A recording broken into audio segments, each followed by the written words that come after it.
What's up, everybody? Welcome back to the rePORTER Show, man. I always got my co-host with me, Devin on the left, Tuck on my right.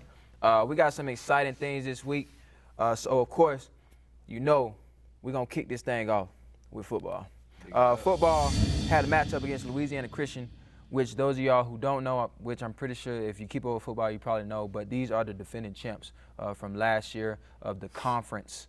Not the overall, but for the SAC conference, these are the defending champs. And so previous matchups were not in our favor, but this one right here, this one was clearly in our favor. We ended up winning this one 49-44. Our offense was firing on all cylinders. Everybody did that thing. Rushing, every single person. Passing, it didn't matter. Our total yards offensively was 549. We had 273 rushing, 276 passing. So very balanced attack, just like we've been talking about the last week. They are able to have a very balanced attack between passing and rushing the ball. So the defense, they don't never know what to throw at. Because at this point, we trying to stop the run or we trying to stop the pass. And regardless, we got weapons for every we got weapons for every single position. I feel like on the offensive side of the ball is a genuine threat in the game. Definitely. That first half, though, I will say it was a tight match because our defense was still getting beat deep, which made it closer than it needed to be all game, really. And it really happened at the end. Yeah. Majority of the game, you know, we was putting belt to booty, you know what I'm saying? Like, it was a blowout. Handling business. Yeah. I mean, but a great drive at the end of the first half tied it up at 21. But the story of this game, man, is Red and DJ. Let's go ahead and bring them boys on the show, man. DJ and Red, man, y'all come join me on the show, man. That's great, man. These boys, man. Speaking of rushing and passing, I just heard this. I didn't think of it. DJ, go ahead and tell me what you just told me previously about that passing, that receiving this previous game that you had. Yeah, I had broke the record of 180 receiving yards, and I had the longest passing yards, 94 yards. Okay, so for those of y'all that don't know, Josiah, who is a pretty legit wide receiver on the team right now, broke the single game record last year for most receiving yards in a game, only to have it broken just the following year by a running back. That boy said he the real deal out here. The man had, let's get on DJ for a second. He rushed for 75 yards on 13 attempts, and he had 4 receptions for 180 yards and 2 TDs. Talk to me about this game, man. At what point did you think to yourself, oh, this is finna be one of them days? Really, after that first drive, I was like, oh yeah, this about to be one of these days. And then it's our first home game, so yeah. Then we've been practicing hard out the week, so I was like, yeah, this is one of them days. I got my X Factor on. Okay. So, I mean, 4 receptions, 180 yards, man. Was there ever a point, let's say, game plan wise, where you sort of expected to be receiving a lot of passes? And yeah. Talk to me about that game plan, man. So, coach, he'll call a play, and then it'll be an R wheel. So I already knew, like, if I just use my speed, I'd just be wide open on the play. So I was like, yeah, this is about to be a touchdown.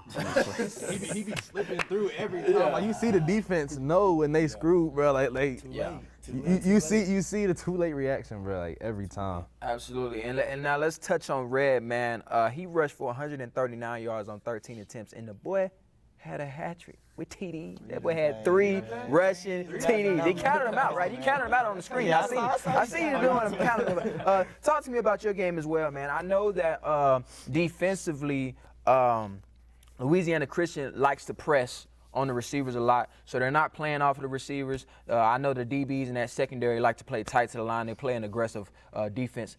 Was that a big part of once you got into that secondary, it was really just easy money from that point on? Talk to me about the game and what you saw out there on the field. Yeah, because what I noticed is they like to play man a lot, you know? Mm-hmm. So that's where a lot of the plays came from, because they were playing man. So once it was open, you know? Yeah.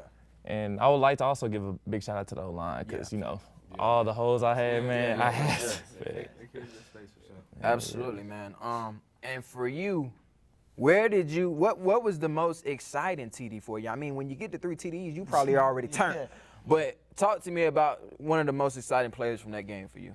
The most exciting, I would say it was probably not the most exciting, but it was one play where I had went inside and I was already like caught up. But then one of our offensive linemen, Marjon, he came behind me and he made me look good. I just started, you know, just tushing. He was the one doing it though. Yeah. So I got a couple more yards off that. But the most exciting one was definitely my third one. Cause we was all like, you know, excited, energy was up and everything. And then we was up like what, about 49 28? to 21. Yeah, about 28. Yeah. So, and we were already just lit. But I feel like that kind of messed us up too, cause we was too lit, and we got 28, I ain't gonna lie. You were 28. So I got a little too comfortable. I felt like. So, but that kind of messed up. I mean, I'm just glad we still got to finish out with the dub. And yeah, but definitely the third touchdown. But that was definitely the most exciting. My favorite one of his was that first one. He stiff armed that boy into the ground, and they went and hopped into the end zone, bro. Straight to the gulag. All three were tough, bro. All three were genuinely tough. I'm glad you said that because I wanted to bring that to attention. Like you said, the O-line, they did have they opened up the holes for y'all time and time again. And y'all was just running, doing whatever y'all wanted to do. But what I did want to point out is the yards after contact. This is not a stat that they keep in college a lot. So I don't have that specific stat. But I know for a fact that our yards after contact was probably ridiculous. There was plenty of times where we either got hit in the backfield or we got hit at the line of scrimmage, and we found a way to still get the first down. So both of these boys was running hard, man. Props to both of y'all. Before I let y'all go, though, I want to talk about the ability to have two backs in the game and both of y'all still getting the job done. How do y'all feed off of one another's game when y'all are subbing in and out like that?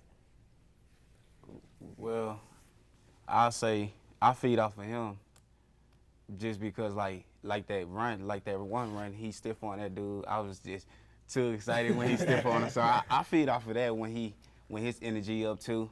Yeah. Same for him. I think he feed off of me cause I start off the game, so he probably feed off of me when we getting down, pushing the ball through and stuff. So yeah.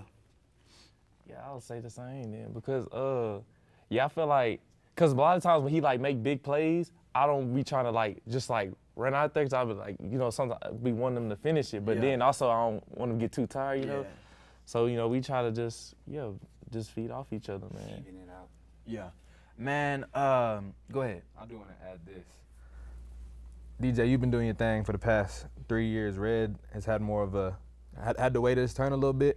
But as I've said, since the first year we started this show, yeah, you did say that. This man right here, despite the fact that DJ consistently does his thing, can get the job done. Yeah. More than any of us could expect out of him. He's proven it time and time again. Yeah. Like I said, DJ's consistent. I'm gonna confidently say this. Okay. These two right here, DJ and Red are the best running backs in the conference. And my confidence in these boys is they're the best running backs in NAIA. Okay. I'm gonna just have that confidence in them. I'm gonna have that confidence in them. We're gonna check them stats I'm gonna have that confidence in them. I'm gonna have that confidence in them. For sure. I was gonna Go ask ahead. him one thing. Yeah. For DJ, since you had obviously 180 receiving, and you're primarily a running back, so you usually, usually don't catch as many balls for as many yards as you did Saturday. Who made you mad? I mean, did you see him in man and just think, why y'all are crazy? Like, what? Yeah, like, like, come on. I feel like if a team play man, it's disrespectful. It is. So yeah, like we took advantage of it. I knew Coach put the game plan in. Shout out Coach Wood. I know he put the game plan in. So yeah, a linebacker on the running back, you know, we always gonna beat them. Or they just double our wide receiver. I'm gonna be wide open. So I want to shout out to the wide receivers too. Definitely Quez, he got me wide open on some of my passing yards. Yeah, I was gonna say that too, because they be blocking they tail off too, man. Yeah, they do.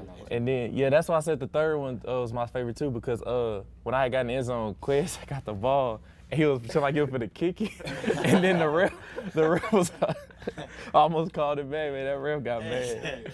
But nah, it was just a fun game, man. Yeah, for sure. I ask one more thing, or not? Go ahead, ask me one more Maybe- quick So question. one last question, man. What is it like going into a game when obviously they beat y'all pretty handily the past couple years? How do you even get mentally ready to play a team that you know has got the best of you since you've been at Wayland?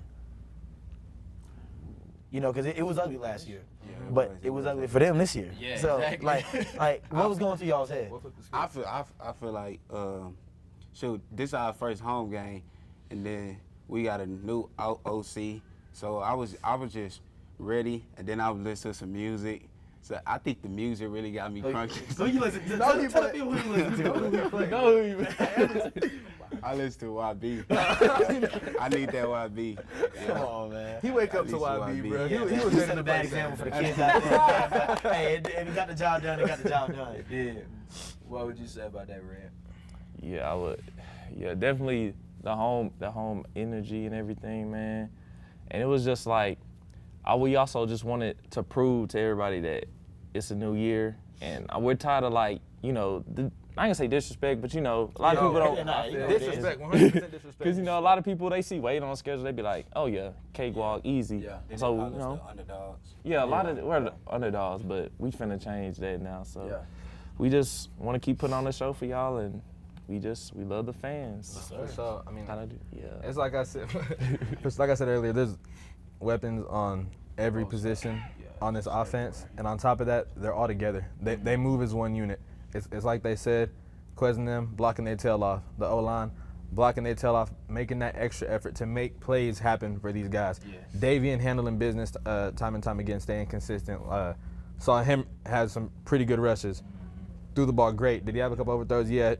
Everybody, you know, has their little mess ups and stuff like that, but this offense, in my opinion, is immaculate. So shout out to the offense in every position, and shout out to Coach Wood as well. Yeah. I appreciate y'all boys coming on the show, man, taking a little bit of time out. It was exciting talking to y'all. I hope to have y'all back here again, because I know y'all, this ain't the only one this year. This ain't the only one this year. All right, so y'all, absolutely, okay, I hear Handle business. you. We're going to get on to that, man, and we'll see y'all when we see y'all, man. Appreciate y'all. Speaking about that game where I said we was up 49-21, like Red said, that we let our foot off the gas a little bit. Let's be real. The game was a blowout, but you wouldn't know that if you just saw the ending score, because it was 49-44. But this was a blowout. You would have thought it Let's was a be battle. real. Yeah, you would have thought it was a battle, but this was a blowout. It was 49-21 at one point, but at the end, specifically in that fourth quarter, because the third quarter we shut them out. They didn't score. The fourth quarter, though, we started letting our foot off the gas a little bit, and we let them get really close. And I want to go back to what you said. I think it's the same problem we've had all year on the defensive side of the ball. It's that deep ball. The deep ball. It's that deep ball every single time. Every single time it's a deep ball. I don't know what the problem is, but we got to get it figured out. Yeah, yes, our DBs did make some plays. You know, like every now and then they'd come up and stop the run. Yeah. We had a pick. We had a pick. A big DB was Tyrone. Yes. Tyrone had 11 tackles, 10 solo, 1 interception. Yes.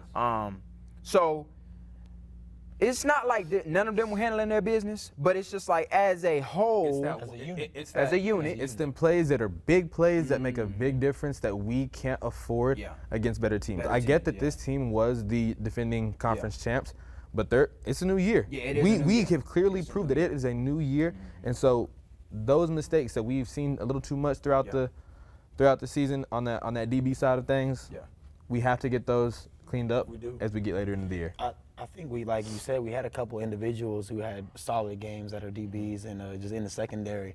But yeah, when you give up big plays, I mean, it don't matter who it is, it make the whole team look bad. And so when you're up 49-21 at one point, I mean, the game should, like you said, it shouldn't have even been close. Credit to the other team, they pulled something together. But sometimes it's just the second half, you're down so much, you'll throw anything up and hope somebody catches it. So it sounds like we got a little lazy, and at the same time, they got like, well, we ain't got nothing to lose now. Let's just throw it up and see what happens. And so they started completing a couple of those passes, and next thing you know, they're right back in the ballgame. Let me take y'all to this real quick because we got to keep it moving. I wanted to highlight the defense, even though the only negative that we did have was we gave up 450 yards passing, so we have not turned that around yet. But we shut them out in the third coming out the half with that deep ball, like you said. But what I will say, defensively, we had a nice block field goal. We had 2 interceptions, and we had 4 sacks. Biggest thing, we had 0 turnovers this game, which is a big win in itself, and the O-line gave up 0 sacks. So another shout out to the O-line. The offensive stats, I know we went over DJ and Rez, but Davian also threw for 220 yards on 12 of 25 pass attempts, 2 TDs, and rushed for 1 TD. So he accounted for 3 of our touchdowns as well. Defensively, Tyrone, a DB, 11 tackles, 10 solo, 1 interception, like I said. And then Isaiah Brooks. Well, he was a dog out Yeah. there. He was a dog out there, making plays left and right. So Yeah. Zay, hey, big shout out to you, dog. You ain't really gotten the recognition you deserve, but big shout out to you, fam. Isaiah Brooks, 11 tackles, 7 solo, 4 tackles for loss, 1 sack. So big game for him as well. But we got to take this one on to the next subject, man. We're going to go to volleyball. Volleyball had a matchup against John Brown. In set 1, we ended up winning that one 25-21. It was a really slow start, though. 1-5. John Brown got out to a lead. We weren't playing that clean of a game. We had a couple of service errors and hitting errors, and which kept us in the game. They weren't playing the clean game. I'm sorry. We were playing the clean game. They weren't playing the clean game. They had a couple service errors and hitting errors, which kept us in the game early on. We played a very clean game in terms of errors. We only have 1, and we picked it up in the end to win the set. Still playing with no Valentino. Set 2, we ended up winning 25-22. The biggest story from this one was Claudia. I'm going to say the last name because I like the last name, but I'm probably going to butcher it. But it's Claudia Breskowska. She had 8 straight points. 8 straight points off the serve, with 4 of them being aces. And I'm gonna tell y'all why she had 8 straight points. Go ahead. Her serve looked different than ones that I've seen. I haven't watched a ton of volleyball. She started at the wall and she runs into it. Boom. Her serve is looks like it's just more of an aggressive, somebody who's more confident in their serve. She's not just trying to get over, she's trying to score. Spike that thing. And so that's what she did, obviously, 8 points in a row. Yeah, that sparked the offense early and got us out to an 8-0 lead. We let them climb back to within 1, though, and had to fight at the end to get the win. We didn't play that clean of a game in this one. We had 9 errors, so that sort of offset that early start with her.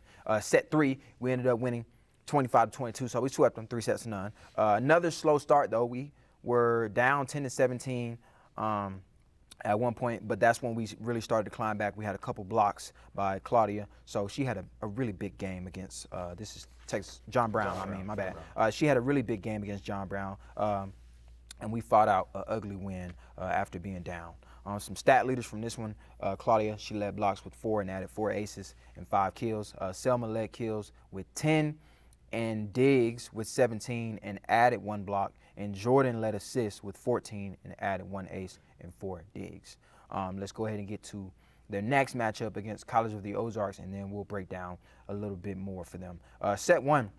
They lost this one 22-25. They got things going pretty early and jumped out to a decent lead, which normally we're the ones fighting from behind, But this one, we flipped the script and we got out early, and we held on to it until 19-19, and then we fought to a 22-21 lead, only to lose the next 4 points. I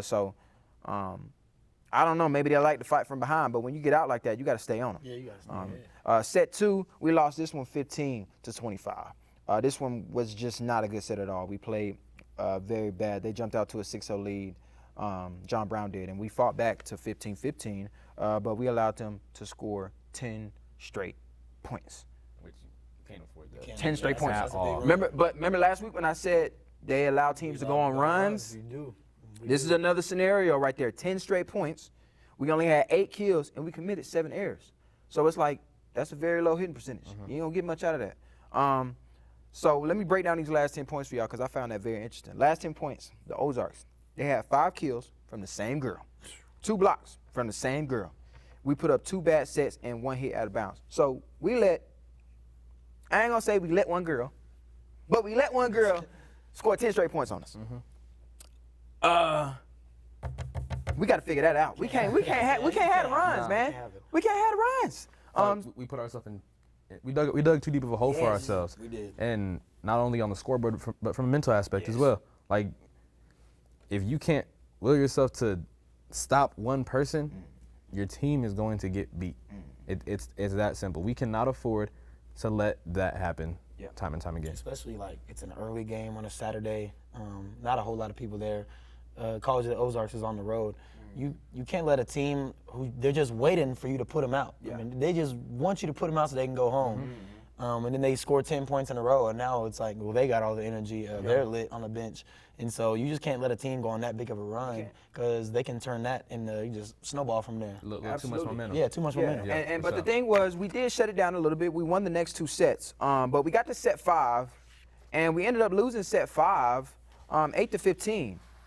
Biggest thing in this one was we had yet another slow start. Set 5, you can't really have a slow start. You only going to 15. So once they jump out to an 8-3 lead, they halfway there. They ready to go.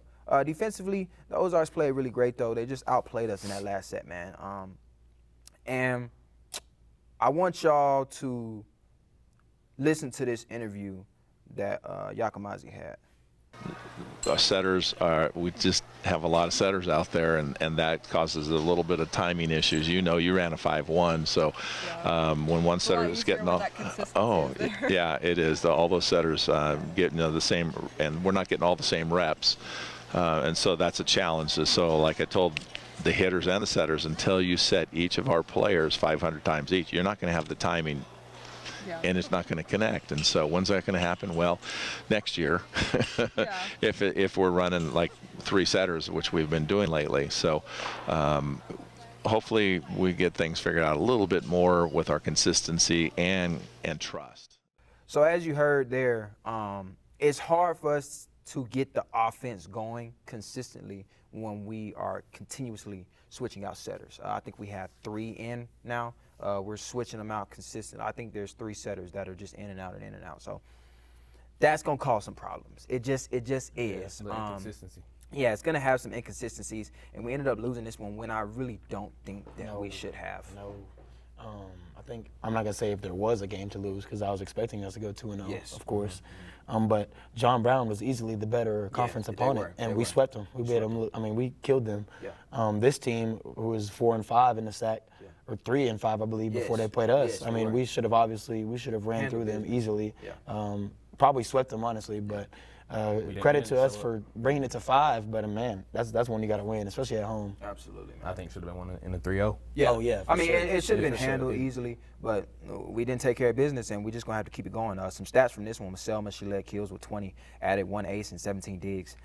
Fade led blocks with 5 and added 10 kills, and Valentina led assists with 14. So she was back in this one, but 14 assists. She normally comes out of a match with 50 assists or more. So this is she's still working off of that injury. Emily led digs with 21. So let's go ahead and take this one to men's soccer, man. We got to move through these. Men's soccer early on against Sol Ross in that midweek matchup.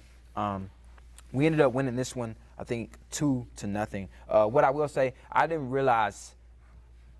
I knew it, but it's different watching him play. It's different watching Jamal play because it's like you really recognize how much of an impact he has on the offensive side of things.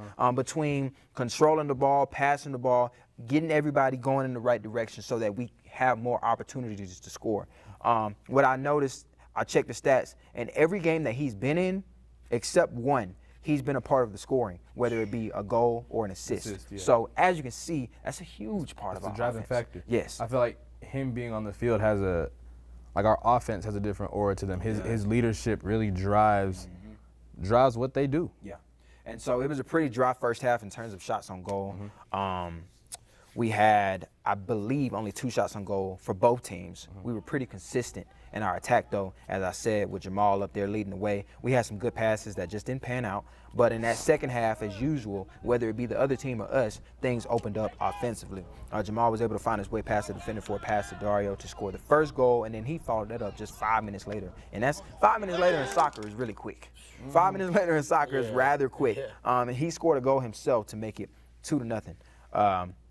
We had no highlight of that specific goal. We have other highlights from this game, of course, but we had no highlights of that specific goal. Still dealing with some connection issues at this point in time, but I think that we might have gotten it figured out. So hopefully this next soccer game that we do is going to be perfectly fine. This was a good win all around. Defensively, we made good plays. Our goalie, Alex, I got your name this time, my boy. Alex was aggressive and made some great saves.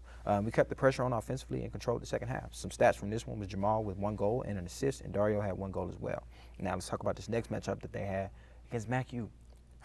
Number 12 ranked MacU. We ended up losing this one 0-3. This was a defensive battle in the first half with only 1 shot on goal for both teams. So going into the second half, me personally, if I'm tied with the 12th ranked team in the nation, and ain't nobody, it's on my side. That's what I'm thinking. That's what I'm thinking. But we came out in the second half, and clearly the momentum was not on our side. They got off quick. They put up 3 shots on goal and cashed in on every single one. So I couldn't find video on this, so I don't have the highlights from this one, so I can't really see what's going on. I'm just reading stats. But what I'm feeling like is we just was tired. And slow feet don't eat. That's what it sounds like. I mean, MacU, obviously a talented team. They can flip the switch that fast, and that's what it seems like they did the second half. Maybe it was just a track race, and we obviously didn't win. We got tired quick because they came out and scored 3 quick goals. I know we're dealing with some goalie issues. Not going to say a whole lot about it, but we lost. The soccer team lost one of their best goalies. Free him. Really? Really. Am I not filled in on something? Louis been dismissed from the team. I don't know a lot of details. Oh! I don't know all the details, so I ain't, you know what I'm saying? I'm not gonna Okay, we hate only on got nobody. 3 minutes, But it's so free dang. him though. Free him though. We're gonna miss him. That being said, you know, we're in conference. You don't have time to be sad over that. The next man up, you know what I'm saying? We got to have a next man up mentality. So the next goalie in line got to be ready because, I mean, we're right in the middle of it now. It's Alex. Yeah, it's Alex. He's the guy. Exactly. So I wish him the best and hope, you know what I'm saying, hope we can just get it rolling after this loss. Bounce back from this MacU. Yeah. That's some juicy information, but we're going to get on to the next thing. We're going to go on to women's soccer. They also faced off against MacU. They lost 6-0. I'm going to only say one thing about this game. MacU had 19 shots on goal. 19 shots on goal. We had 4. That's it. We're going to move on to the next subject. Men's golf. Men's golf had they went to the Innisbrook Invitational in Palm Harbor, Florida. Like I said about last week, they were facing off against 12 ranked teams, but only two of them was ranked above us. So to me, I'm thinking this is a top 3 finish guaranteed, if not first. Let's keep it going. Yeah. After round 1, we found ourselves in 3rd. After shooting a team score of 290, 6 over par, right where we needed to be. Nino was leading the way, shooting 1 under par with a score of 70. So that boy was doing his thing, the freshman, you know what I'm saying? After round 2, we found ourselves dropping just 1 spot in the rankings to 4th after shooting a team score of 297, 13 over par. Ben led this round for us, shooting even with par, score of 71. But round 3, it was abysmal. It was terrible. Man. It was bad. As a team, we shot 25 over par, which dropped us 4 spots. Golly. And that's the last round. So we ended up finishing tied for 8th overall with a score of 896 as a team. None of our team members finished in the top 10 individually in round 1 as a team. Like I said, shot 296 over par, round 2, 297, 13 over par, and round 3, 309, 25 over par. So that round 3 really hurt us. Very out of character. It is. It's very out of character.